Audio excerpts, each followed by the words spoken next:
Elevate TV, advancing kingdom lifestyle.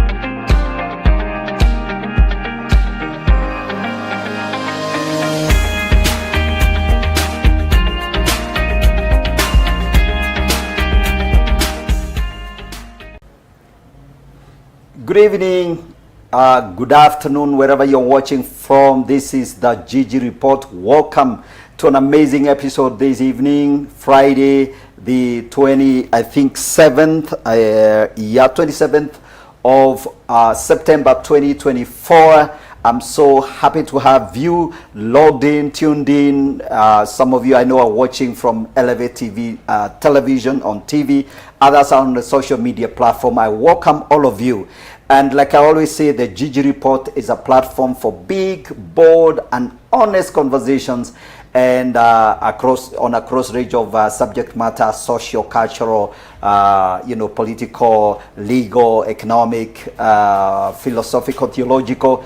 Today we're going to have a conversation around socio entrepreneurship, socio issues, and I have an amazing guest who I will introduce to us shortly, and then I'm going to ask her to welcome our viewers. So please remember to share. All right, remember to share. We are of course on Elevate TV Kenya, Facebook, and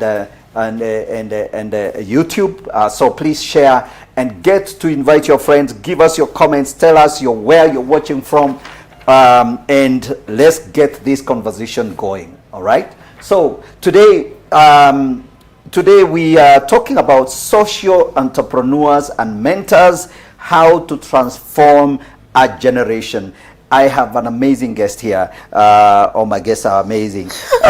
Synthia Asienwa or Mideva, welcome to the show. Thank you so much. Wonderful. You are in the social media, you are very active in the social media. So I welcome you to share with your friends, get everybody activated. If they comment something while I'm not watching, please tell me what they are telling us. But before I introduce you proper, just look at this camera and welcome our viewers. You are highly welcome. Good morning, good afternoon, good evening from wherever you're watching us from. This is Gigi Report with Synthia and Gichuki. All right. Wonderful. Yeah, she's really absolutely amazing. You've already heard her. Now, let me just give you a little bit of a background. Synthia is a compassionate and determined individual who strongly believes in the power of unity, and she understands that great things can be achieved when like-minded individuals come together like we have done today. Now, Synthia is a champion of the Sustainable Development Goal number 4 and many other things. I think I will not count all of them.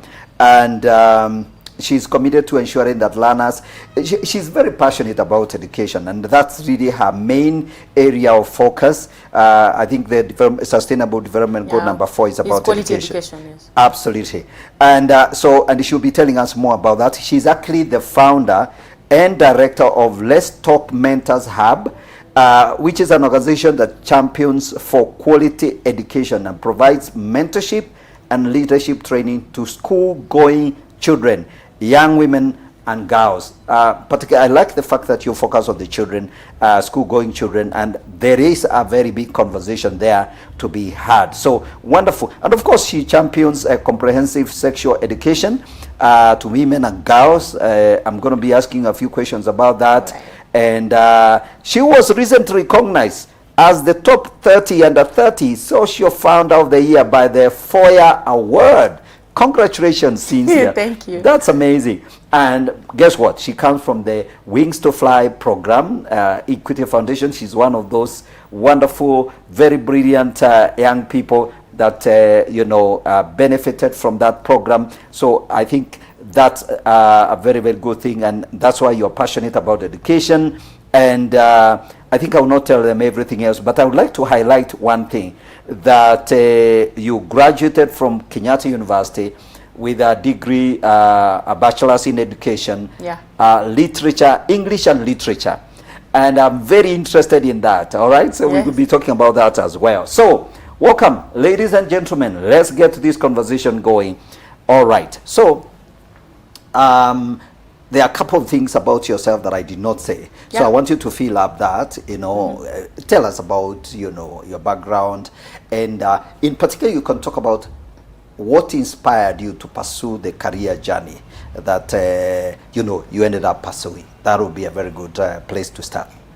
Well, I'll start by saying, growing up, I never knew I was going to become a teacher. Okay. I think it's something that came along the way, because growing up, I wanted to become a neurosurgeon. And if somebody asked me, why do you want to become a neurosurgeon, I used to tell my teachers, I want to work in an environment where I'm able to, you know, deal with people's brains, because I had a lot of childhood traumas when I was growing up. I was born in a polygamous family. My mother was the second wife. So there's a lot that we went through. So I had a lot of acute childhood experiences when I was growing up. And, you know, growing up in a violent home where you experience a lot of violence, and you can't really put things together and say that, am I really a child or I'm an adult who is reincarnating as a child? And so at some point I used to wonder, so like, how is life for me as a child? And so I think that gave me a purpose, and I've worked along that purpose so well.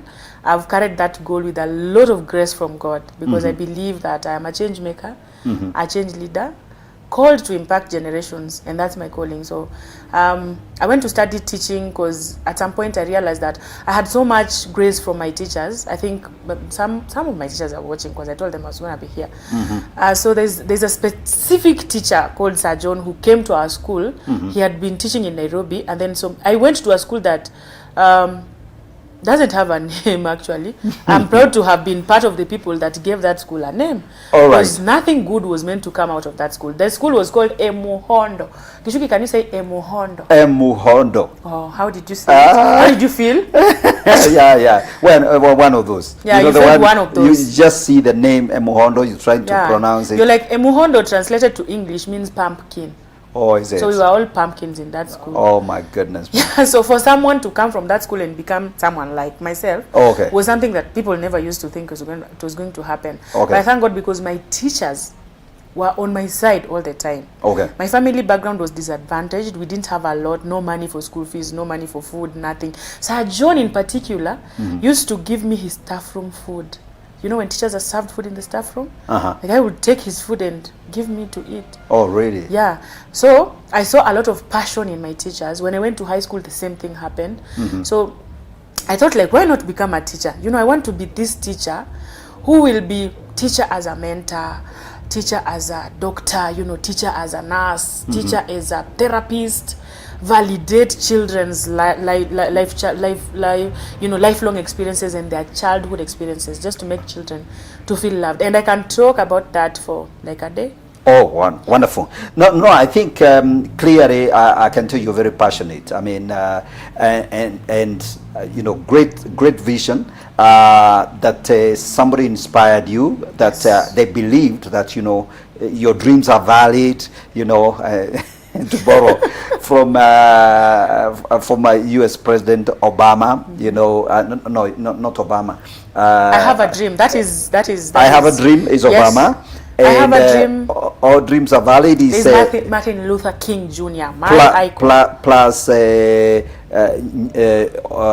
Nyong'o's daughter. What do you call her? Lupita Nyong'o. Yes, Lupita Nyong'o. Yes. And of course our great athlete Kipchoge, Eliud. Yes, No human is limited. Absolutely. So those beautiful ideas, and that's wonderful.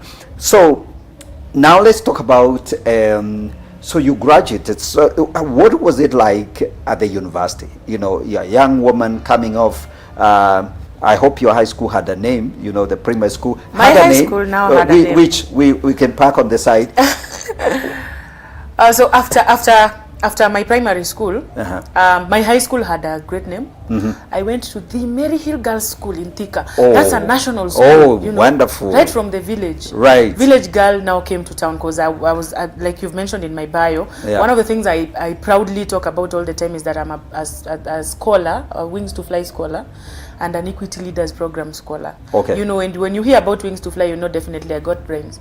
We have people who have brains coming from disadvantaged backgrounds, but with a lot of brains. Okay. So for you to get into the program, you need to be someone who is really intelligent. Yes. And so when I was really struggling, and I remember at one point when I finished class 8, my mom told me, I think, Synthia, this is the end of the road for you. There is no school ahead because we don't have money. Right. And I believed her because I could see the situation. I didn't need any science or any theology or anything to be able to know that there is a problem at home. So I'm likely not to continue with school. And I agreed with her.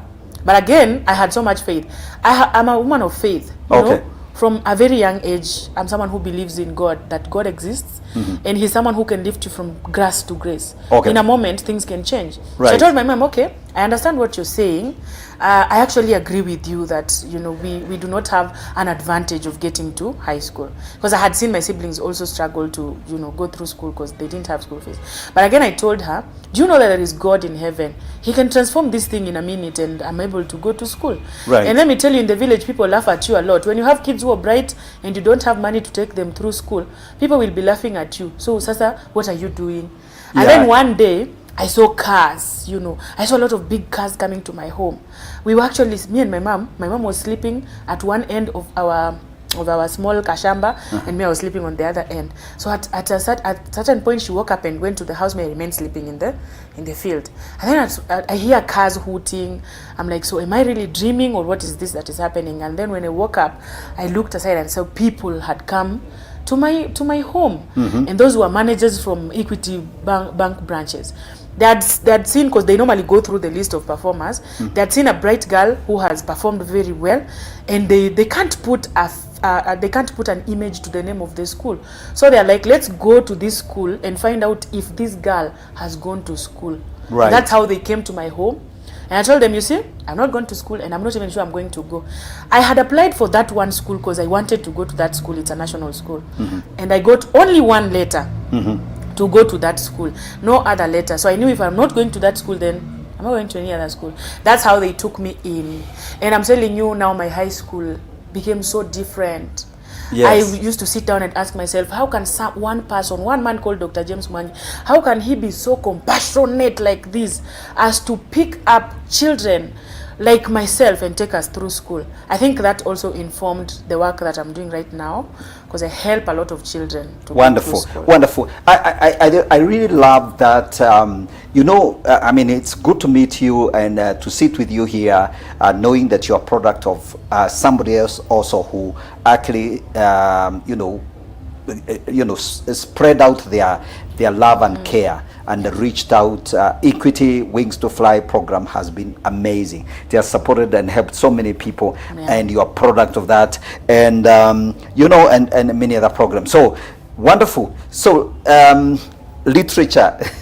Oh, you were still yeah. So off the set, we're talking about your adventures. You went to study English and literature. Yes. I think I didn't have a chance to study literature. Yeah. I discovered my love for literature after school, and so tell me about that. Which books did you study? Some of the interesting stories of being a student of English and literature. Initially, I had told you about Waiting for Godot. Yes. I loved that book because there was an aspect of waiting for nothing, just like in this generation where we wait a lot and we wait for nothing. Right. Because number one, we do not have the structures to get us to where we want to be. Yes. So we keep waiting for, a certain miracle to happen, and then boom, we are where we want to be. Yes. But again, we don't invest in, there's investment in time, investment in finances, so that we are able to get to where we are. So in Waiting for Godot, characters, they're just there waiting. At some point, sleeping on the grass, waiting. What are you waiting for? Nothing. Godot, at the end of the book, Godot had not turned up for that specific meeting. So which means that, in as much as we are waiting for something, can we put in the structures, Yes. Ask yourself questions. What exactly am I waiting for? Right. And how is it going to come? Will it come when I'm seated the way I'm seated like this? And so that book taught me that once you're in the comfort zone, nothing will Absolutely. come out of it. And by the way, off the set, you know, we spoke, I think, yesterday, and you know, you told me your story, and one of the things that I thought was very profound, and I would like you to share with us, is the idea that, of course, there are a lot of people, you're still in your early stage of your career. A lot of people come out of university, whatever it is. I mean, yeah, sociology, whatever. Degree is a degree. Let's just accept it. It's a good, decent form of, you know, preparation in life. So, and we have all these hordes of young people moaning about the fact that there are no jobs. Of course, they are right. There are no jobs. Is there a sense in which they are like Godot, you know, just waiting for something that might not happen, but they are waiting? There are small and big Godots. Yes. They're actually small and big Godots. Yeah. Let me tell you something. Once the student is ready, the teacher arrives. That's an amazing statement. Yes. Once the student is ready, the teacher arrives. We are all candidates of something in this world. Young people are candidates of employment. They are waiting so much to get employed. But let me tell you, this one I speak with a lot of confidence because I had told you earlier on that I ran an initiative called Tuonge Initiative. Yes. Where we sit down, informal sit downs, and talk about things. You know, you're frustrated, you're devastated, you've not been employed. You left campus in 2016 just when I was in my second year. And now you're looking at me, you're saying, why is this one looking like she's doing so well? And me who left earlier when she was just joining, you know, I am frustrated and devastated. The difference is in how we handle things. Nobody is going to get you a job. No one at all will tell you, Gichuki, this is a job I'm giving you to start working. Capitalize so much on your social networks. It's very important because let me tell you, in this current life right now, it's still the same way people normally say that Mungu husaidia wale ambao wamejisaidia. Loosely translated to God helps those who help themselves. Yeah. And again, how do you help yourself? Because we are all dependent on God. So again, I'm saying to young graduates, you do not have to sit at home and wait for a certain job to come because number one, if you're a teacher, how long does it take for the Kenya government to employ teachers? Well, there is a shortage of teachers in schools, but there are so many graduates out here who have done teaching and they don't have jobs. Capitalize on your social networks. That is why we are talking about social entrepreneurship. There is a lot of opportunities outside here if you capitalize on your social networks. So don't wait for a job. It won't come. You'll be frustrated, devastated forever, and the job won't come. I mean, give yourself something to do. When I started doing initiatives, it's only that right now I'm in the limelight, but I think there's a lot behind the curtain that people don't know. I've done a lot of work. There's so much work and so much consistency that goes into coming into the limelight. Someone has to see you doing something for them to know that you can actually do it. And sometimes it takes quite a long period of time for people to be able to see your work, but keep doing it anyway. Yes. One day someone will see and they will see that you're surely doing something. Right. Social work may not have monetary payment because most of the work we do is we are doing God's work. Okay. Yes. But one day that God's work is going to pay off. Kazi ya Mungu. Ya mkono ya Mungu. Yeah. But as many people benefit from the kind of work that you're doing, then later on, now it will start bringing results. The opportunities I get simply because I held someone's hand when they were falling apart. Right. They didn't pay me. Sometimes I tell young people, well, come here, I want to plug you for a meeting. And they ask me, how much are we being paid? Yes. And I'm like, okay, you're not a good fit for this meeting. Okay. Because there is no payment in meetings. The only payment is your social networks. Because you're going to meet someone there who will make you meet another person, who will make you meet another person. And when you build on that social capital, it becomes a whole big bag of money. All right. Absolutely amazing. There you are. Some of you are waiting, as it were, for Godot. And you need to read some literature. Yes. You know, don't just sit at home watching television, mindless television. You know, very amazing stories. You know, the Dostoevsky, I mean, there are a lot of wonderful, amazing Russian literature, a lot of it English. Did you read Shakespeare and Macbeth? I don't know what those are, but I used to hear those statements. Shakespeare, I think I'm a linguist, so I love the Shakespearean language, which has evolved over a period of time. Now we have a different one. Yeah. So like, for example, if Shakespeare wanted to say that I am hungry, he would use very many words and coin vocabularies just to arrive at the point of I am hungry. Yeah, but yeah, so I'm a lover of language. Absolutely, absolutely. I love that, and the fact that what's the role of the ability to communicate? I mean, you studied language, the English language. Do you think that that gives somebody a definite advantage? It does. Well, it does. It does, because let me tell you, Godfrey. There's a big problem, especially with this generation, with my generation. So I normally say that my generation is my mandate. Yes, my generation is my mandate because I believe there's something that has been deposited in me that I need to let out into this generation. Right. Which is that we all need to learn how to communicate. Nobody goes through this life without knowing how to communicate. For example, I need something from you. Right. How I approach you, for you to know that I need something from you, will determine whether I will get what I want or I will not get what I want. Yes. For example, let me say you have 2 children. One child comes to you and talks to you, Daddy, today I want this and this, and then they praise you so much. That one, even before they finish talking, you're asking them, how much do you want? Because you feel appealed. They have appealed to your emotions. And then there's that one who is so much entitled. This is my father. He must give me my car today.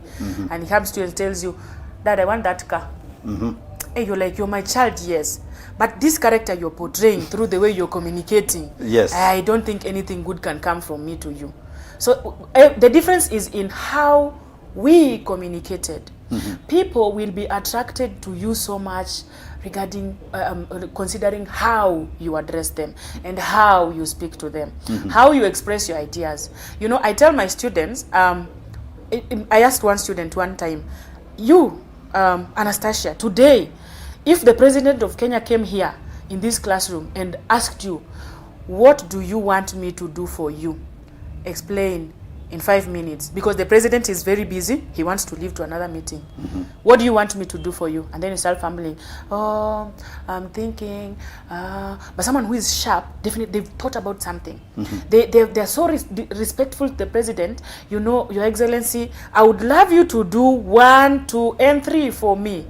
And then there's someone who is fumbling there. Which one will be chosen? The one who was able to bring out their issues in a manner likely to be understood. Communication is for everyone. Whether you are a pastor, you will need to know how to ask money from congregants to build the church. If you are a Bolt driver, and the fare that is on the app is different from the one that you want, you will need to learn how to communicate to your client and tell them, look, this one is a little bit small, and where we are going is a little bit far. So everyone, whether you're walking on the road, whether you're a pedestrian, whether you're in the matatu, wherever you are, you will need to learn how to communicate. And I'm glad that I went to university basically to major on communication. Absolutely. And I love that. I really love that. And Synthia, you know, as you're saying, as you're rightly saying, you are in a generation that obviously has had its own share, it's having its own share of challenges. Jobs are obviously not as abundant vis-a-vis the number of people seeking for jobs. True. So yeah, the competition is way more stiffer, higher, more vicious, and there are a lot of very, very brilliant and very well able kids out there. So that's a good thing. Now, just let's begin this conversation about the organization you founded, Let's Talk Mentors Hub. What's the organization about? What's the vision of Let's Talk Hub, and what sort of things have you been able to achieve? So Let's Talk Mentors Hub was born out of my own personal experiences, just like the word let's talk. In Swahili, tuongee. Right. Yes. So basically that is what I do. That is me. You notice that I talk a lot. Yeah. I talk a lot, everywhere, on the road, in church, in school, in forums, international forums, so I'm always talking. Okay. Yeah. So let's talk foundation, Mentors Hub. It's a foundation. Then we have a mentorship hub, and then we have Tuonge initiative. Okay. Both under one organization. Okay. So in the Mentors Hub, we solely focus on the power of mentorship. What mentorship can do to transform generations. Because I believe that someone can be transformed by literally listening to the story of another person. Yes. Probably I'm going through something and I hear someone else who's gone through that and how they managed to maneuver through that and now they are successful. I would be interested to know how did they do it and how did they get. I believe there's a journey that I have traveled even as an individual to be able to get to where I am right now. And by sharing my journey with people, especially with young women and girls, school-going children in primary schools, secondary schools, universities and colleges. In primary schools, secondary schools and colleges, we just want to let people know that there's a lot of power in mentorship. Sometimes you're doing things your own way, and you when you listen to someone's story, you're able to recognize the fact that my way is not the only way. Yes. Let me ask you, Gichuki, what is 2 plus 2? Okay, I know it's 4. Yeah, you know it's 4. How else can we get 4? Well, we can add 3 and 1. Hey, but you're bright. I forgot you're a mathematician. So we can have 3 plus 1. Yes. We can have 9 minus 5. Yes. We still get to 4. Yes. We can have 0 plus 4. We still get to 4. Yes. So my way is not the only way. I might be failing in my way, but someone else managed in a different way. So I can harness in that power. Okay. So that is the power of mentorship. Offering mentorship and leadership development. Developing a pool of young leaders committed to social change. I am the change. I am the change. I can't sit back and wait for things to be done. I have to be part of the process. I have to be a policy maker, participate fully in the things that are going on around my environment. If I see someone who is devastated, I want to know why are they devastated. Okay. If I see that the government is not doing much in terms of providing quality education, I step in as a social innovator, and make my voice to be heard. I want to be someone who sits at the tables where policies are being made, rather than sitting behind and saying, hiyo hawakufanya vizuri, walipokuwa wanafanya, jamani, where were you? You had the ability to speak about it. Yes. So that's Let's Talk Mentors Hub. Purely mentorship. Tuonge initiative, number 1, we give relevance to children's childhood experiences. And I must say, I talk to a lot of children. Some children come from broken homes, and the pain of coming from a broken home is making them not to excel in their academics. Some children are brutalized. Some children are sexually assaulted. I want to listen to those stories because I believe sharing is also a way of them healing. Okay. Once they have shared and they find a shoulder to lean on, they're able to heal other than just sit down and die with their expressions. So we give relevance to children's childhood experiences and just make them know, with time, things get better. Okay. Yes. Wonderful. Absolutely amazing. Thank you so much, Synthia. There are a number of people that are watching this conversation. John Ben, Makoya are watching, and he says lots of wisdom from you, Pastor Synthia Mideva. Oh, wow. Yeah. Yes, some of your friends here who consider you their pastor. John Ben here reacting. Amazing conversation here. We are talking about social entrepreneurs and mentorship and mentors, how to change our generation. We're going to take a short break. When we come back to this conversation, we will return to the conversation. We'll talk more about the other programs that my guest here is involved in. So don't go away. Keep it here. Odiso, Patience, Dion, 2027, we can do something, girl. Yeah, wonderful. All right, we're gonna do great stuff. So don't go away. Let's take a short break. We'll come back to this conversation.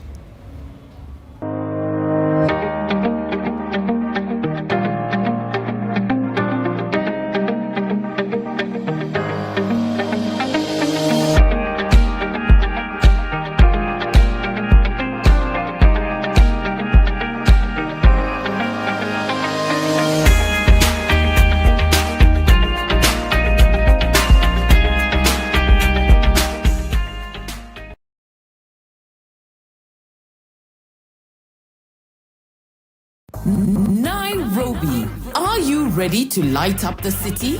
City Lighters Church proudly presents Street Praise Pop-Up Light Up Nairobi Edition. Join us on the 29th of September 2024 from 2 p.m. to 6 p.m. at Aga Khan Walk, Nairobi CBD, featuring powerful worship from City Lighters Worship, Life Church Limuru Worship Team, DC Umoja Worship Team, Karura Voices, Andrew Ngelelo, and Ruwak Worship. It's more than just an event. It's a movement. Let's come together as one city, one voice to praise, worship, pray, and light up Nairobi. Mark your calendars. Entry is free.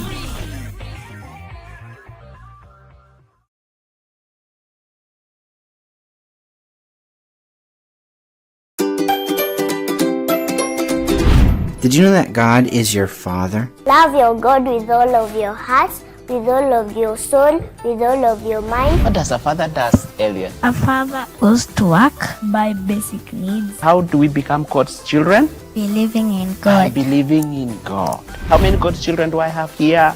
And you at home, are you glad you have an heavenly Father? A Father greater than the Father you know?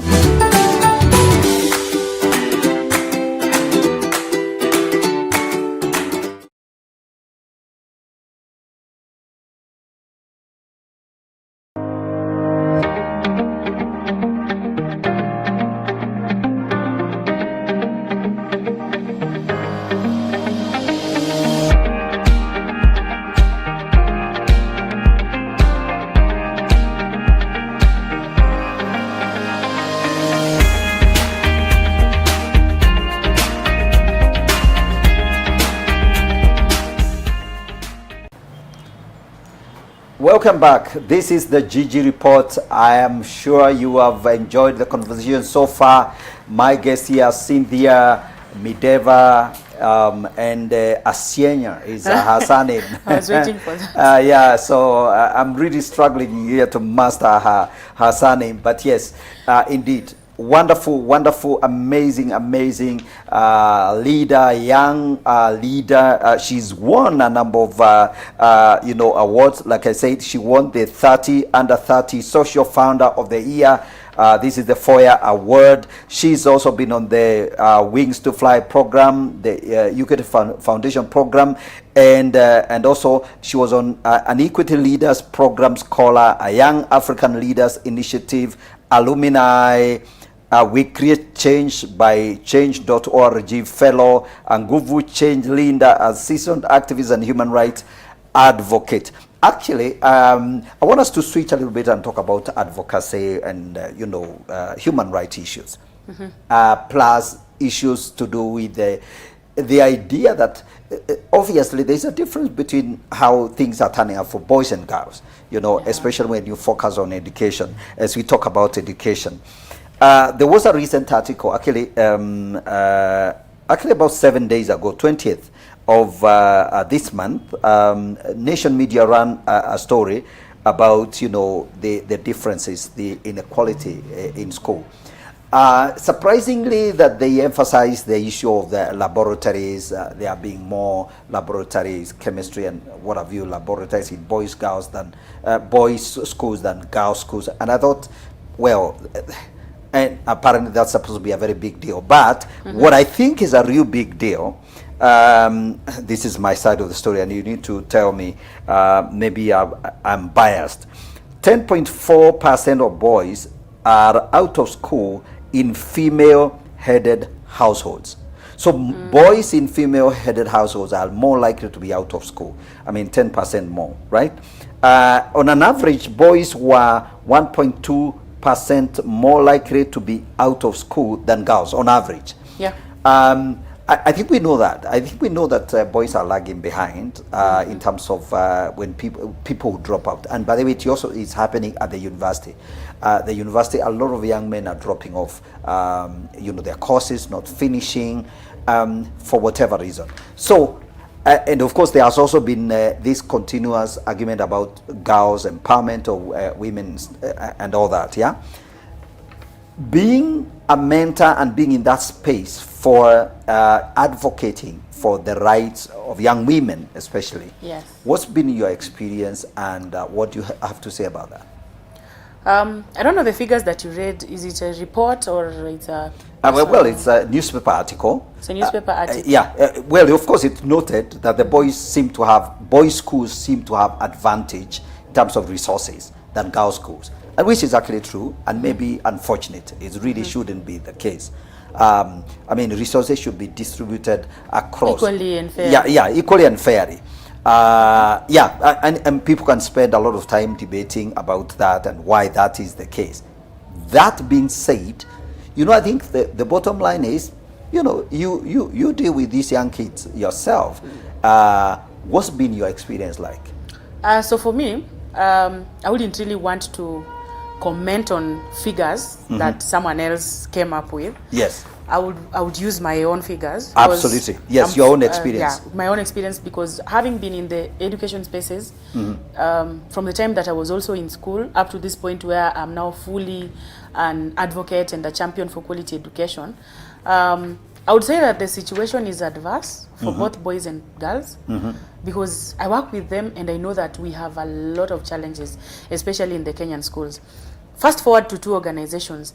Currently, my employer is called Teach for Kenya. Okay.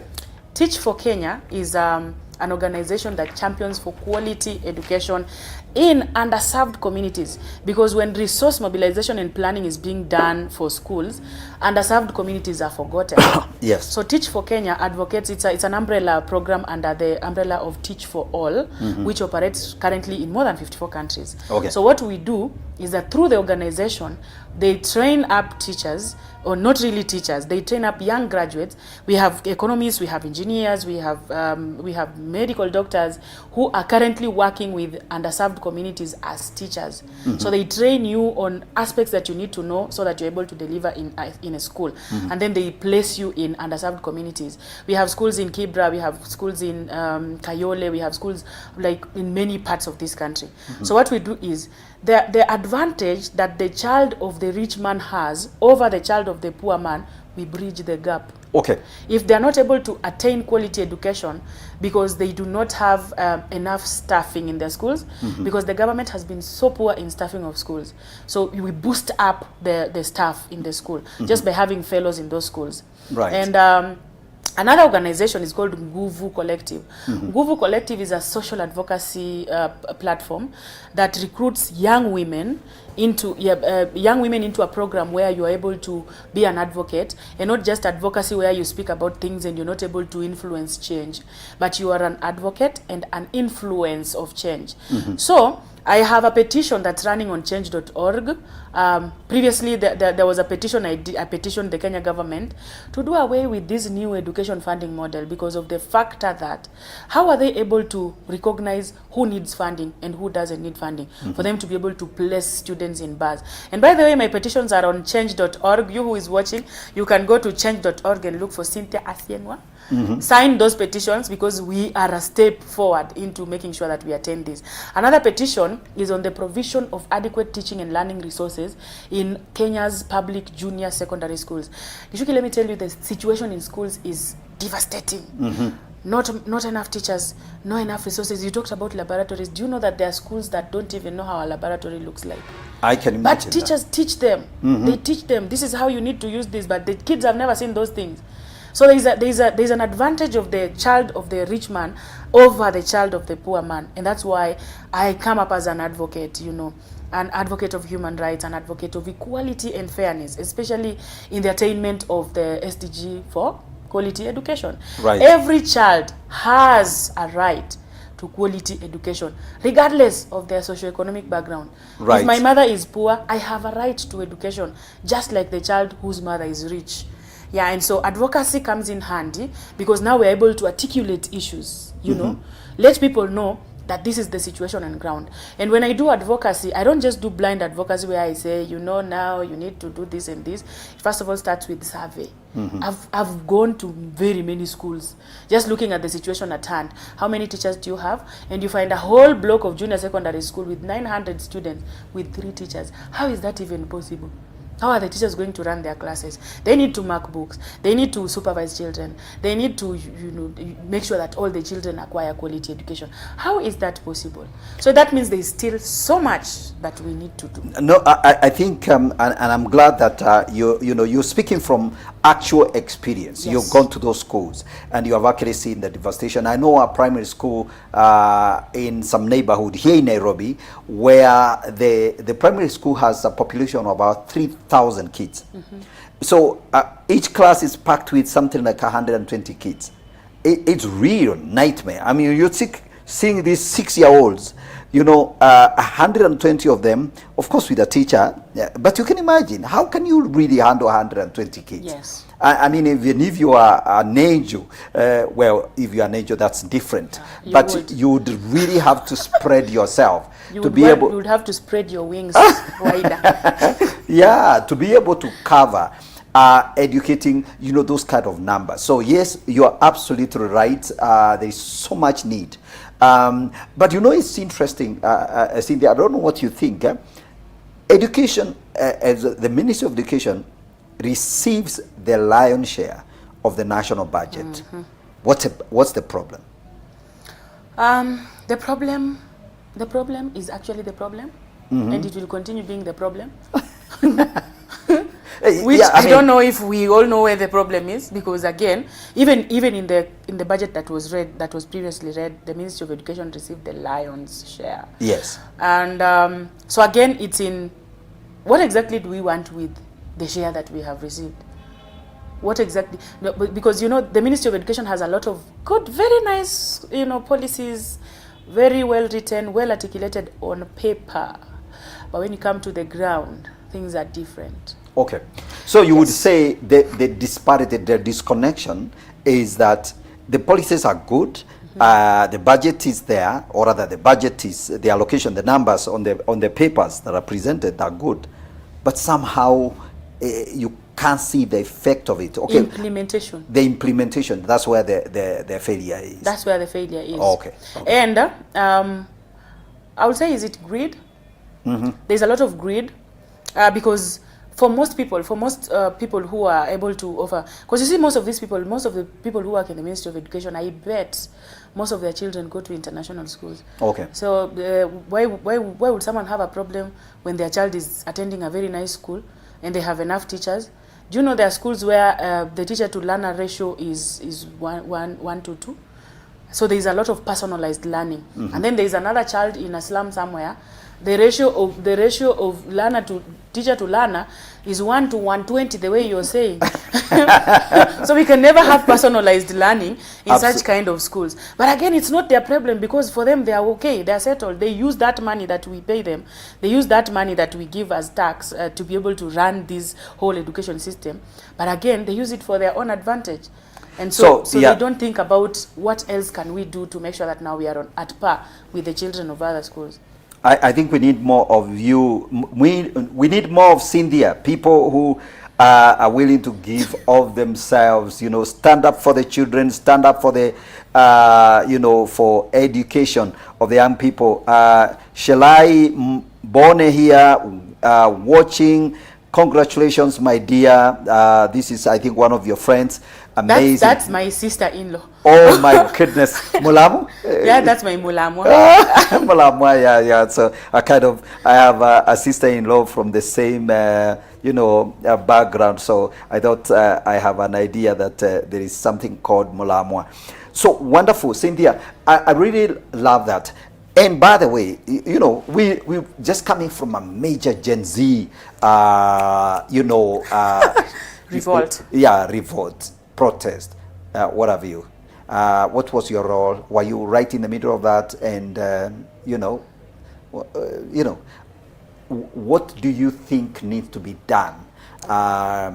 Maybe differently. And where we are. I know it's a very, very complex thing, because it's still there. I mean, problems have not disappeared. Based on your experience, yes, can things be done differently? Will the goals ever be achieved?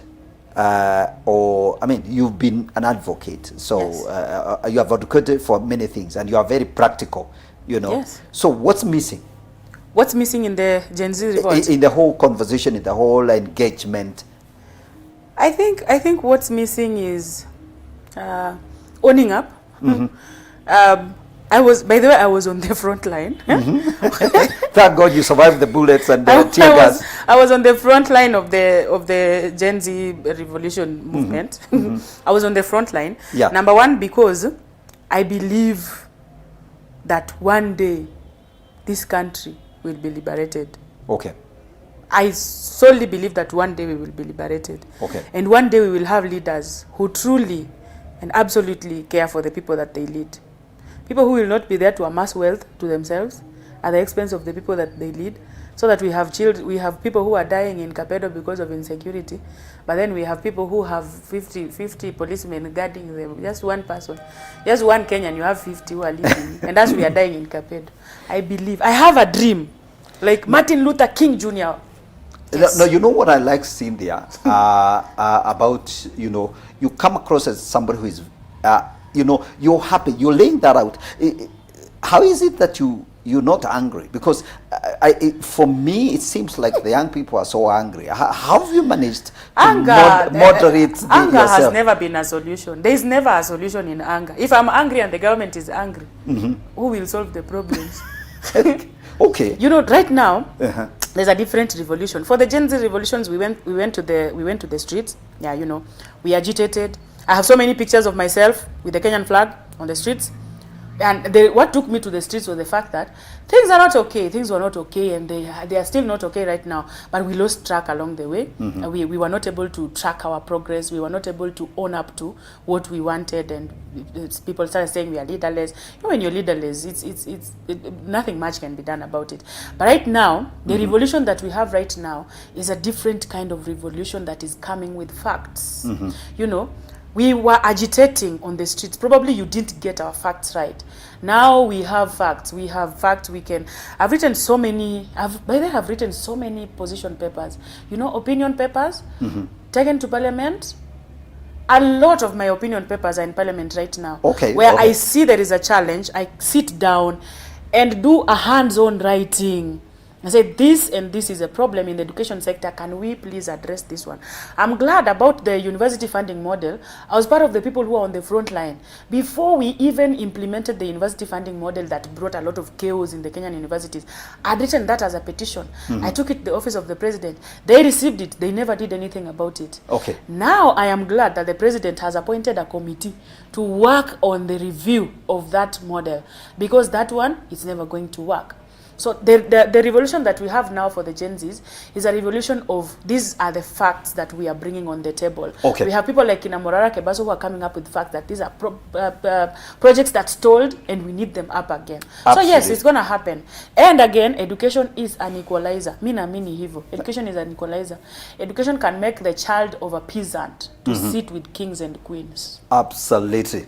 You can't put it better. Education can make the child of a peasant to sit with kings and queens. I'm telling you. So there is somebody here on the YouTube side of things. F.O.L. Foundation of Love Church. Following, God bless you, Pastor Synthia. Oh wow. Uko na mashabiki. Yeah.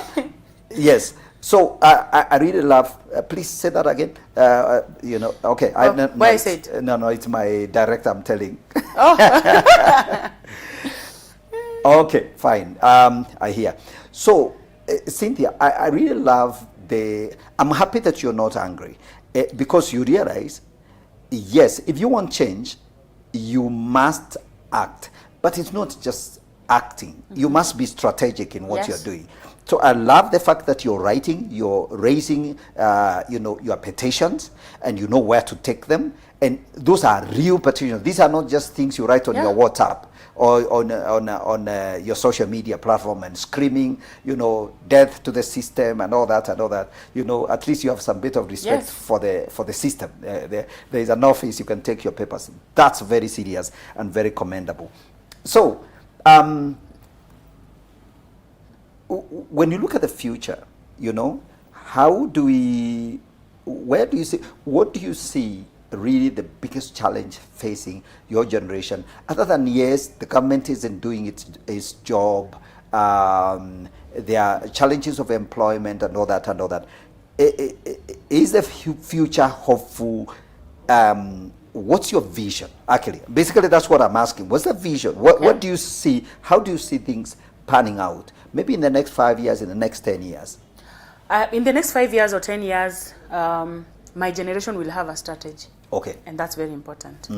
We will not be doing blind revolutions. Because let me tell you, many people who participate in revolutions don't actually enjoy the fruit of the revolution. Yes. Yeah, and that's why we've put ourselves on the front line, just to agitate, just to point out issues that we feel are actually a problem to our generation and to the generations that came before us. Because you realize that when we were having the Gen Z revolutions, many people who walikuwa mashabiki, many people who were behind us are our parents who felt like they failed us. They didn't talk about things that they were supposed to talk about because, number one, you can go through a lot until you become immune. You no longer feel pain. Numbed our feelings. Yes, Yeah. they numbed your feelings. You no longer feel pain. But let me tell you guys, we feel pain. And when we feel pain, we may not be able to get angry about it. We may present it in a very funny way, in form of memes and jokes. You read our memes and you laugh about it. We're actually passing a point. We are passing a point which the older generation is not able to understand. They also laugh about it. Now, there are people who don't understand what's a meme. Oh, now how do I explain a meme? Maybe someone should help me. Me meme too. It has no other explanation. Those small messages that are written in front of someone's picture or on a cat, and the cat is sitting and the cat has been rained on. Those small things. Yes. Maybe someone should follow my social media handles. I'll explain to them what a meme is right after this. All right. And now I'm saying there is hope for my generation. We are not future leaders. We are not leaders of tomorrow. We are leaders of today. Right. My leadership has started today. Tomorrow I will be different from who I am today. Okay. Tomorrow I'll have a better strategy than the one I have today. Because tomorrow I will have learned from my failures of today. Tomorrow I will have a reference point. Yesterday, this is how I did things, and they didn't bring me results. Because again, you can't do the same thing over and over again in the same manner that you did and expect different results. Well, we learned from our revolution, and now we have come up stronger from the lessons that we got. Yes. Now we are stronger. Now we are more strategic. Now we are more elaborate. Now we can articulate our issues and say, this is what we want to be done. So we are not leaders of tomorrow. We are leaders of today. Right. My tomorrow must be better than today. Absolutely. Yes. Now you're talking like a pastor. And because I'm a pastor. Because there is so much power in my today that is influencing what my tomorrow will look like.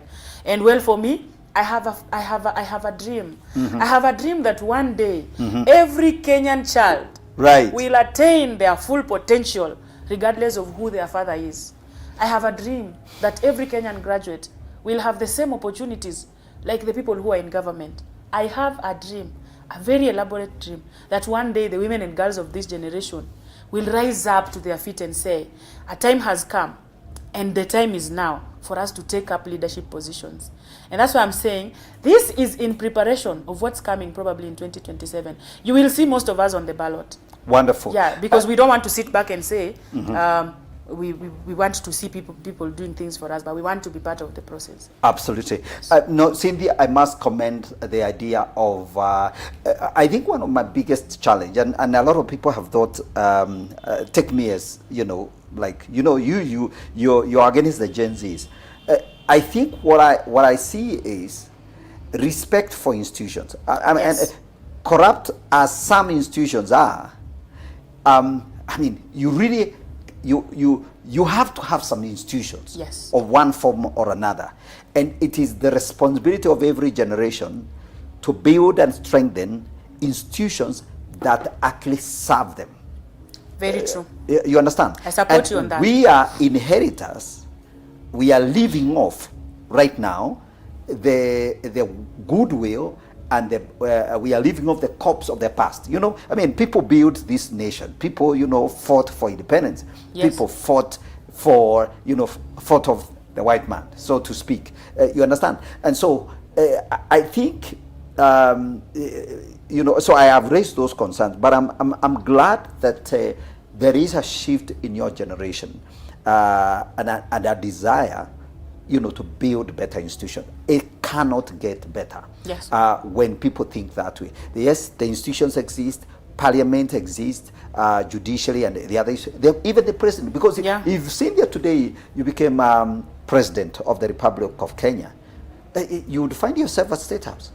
Yes. You can't demolish it and build it afresh. You could, but we will protest on the street and say, no, Synthia doesn't know what she is doing.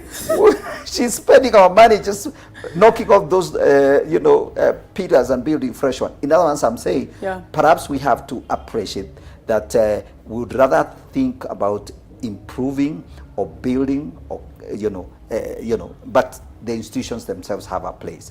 Absolutely amazing. So you see a bright future, you see change. Your generation.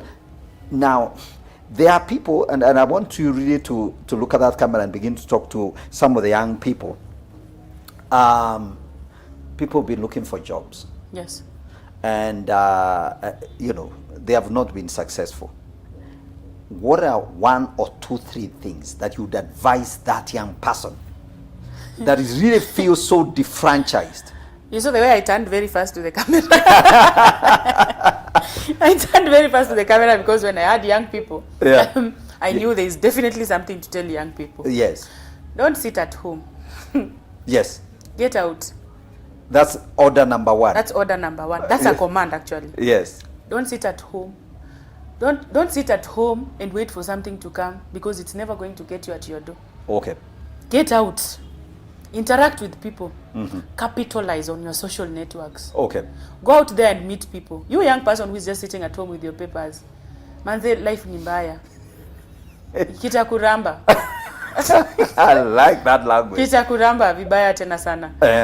Yes. Number 2, let me speak to those who are still in universities. It is not just your responsibility to attend lectures and classes. Well, I believe you went there for the lectures and classes, but do something different. Do something different. There is so much time in the university that people just spend around drinking alcohol. Pesa kidogo mpata ya help imesha kutuma, now you're an alcoholic. You have 10 girlfriends, you have to satisfy all their demands, so you never have time for yourself. Let me tell you, when you're in university, build networks. Capitalize so much on those social networks. Attend meetings. Don't sleep when you don't have classes. Go out there and see what your other people are doing. In university, simi nilifanya vitu. Mimi kwa road show, I'm there. I go to the road shows to look for money, because my mother does not have money to send me. So I used to go for road shows. I was an MC, I was a singer, I was a choir member. When you come to praise and worship practice on Saturday, you find me there. When you come on Sunday, you find me singing in church. Right. And that's how I've completed my week. Yes. During that week, so much has happened in my life. I've developed so much hope for the future that I can't lose myself in the long run. Yes. So do something. Apart from just studying, do something meaningful. Make your life useful. Now, and the last thing, make your life useful. And the last thing, so long as you're still in the comfort zone, comfort and success don't coexist. You have to live. If you want to be successful, leave your comfort zone. If you want to stay in your comfort zone, forget about success. People who are successful right now, if you ask them their stories, Gichuki, how successful are you? How successful are you? Like, when you look at yourself, how successful are you? Of course, there's something you can look at and say, this is my measure of success. Success is not also in the amount of money that you have. Yes. It may just be in the social networks that you have and the many lives that you have impacted. Comfort zone and success do not coexist. Okay. Get out of that comfort zone. Get out and do something. Right. If you have a degree, you cannot sit and wait for the government to employ you. This government will never employ you. Maybe you're consistent over something like myself. Yeah. Now they can look for me and employ me. Absolutely. Because they have seen me doing something. Yes. And the last thing I would want to say is that there is hope. Do not lose yourself in the process of searching for a job. You have yourself to protect. You have your sanity to protect. Don't compete with other people. Run your race. I might be successful today. I look like, hey, na si huyu tulienda naye shule. Maybe I look more successful than you. But God has different timelines for every person. So run your race. Don't compare yourself with what other people have right now, because you will die young. Absolutely. You will die young because maybe you feel like you are an underachiever. I am below the standards. You're not below the standards. You're running at your own pace. One day, God will come through, and your life will be lifted from grace to grace. You'll be celebrating. Absolutely. I have to stop you there, because I can tell you, Synthia can be here the whole evening, talking to us. Absolutely amazing. Thank you so very much. I truly appreciate your energy, your commitment. You reflect someone who's really made peace with themselves and chosen the path of success, and no compromise, no comfort. No. You've not given No retreat, yourself. no surrender. Absolutely.